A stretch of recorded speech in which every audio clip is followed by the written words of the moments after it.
بسم اللہ الرحمن الرحیم۔ السلام علیکم ورحمۃ اللہ وبرکاتہ۔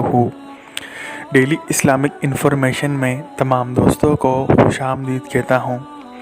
دوستو، صحیح بخاری کی حدیث ہے، والیوم 9، بک نمبر 93، حدیث نمبر 7423۔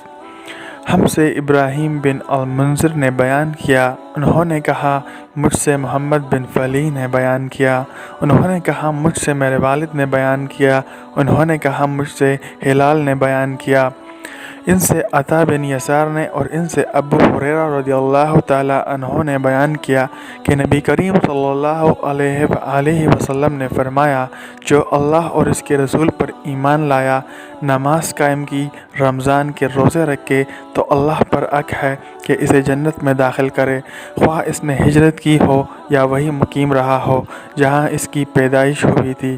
صحابہ نے کہا، یا رسول اللہ، کیا ہم اس کی اطلاع لوگوں کو نہ دے دیں؟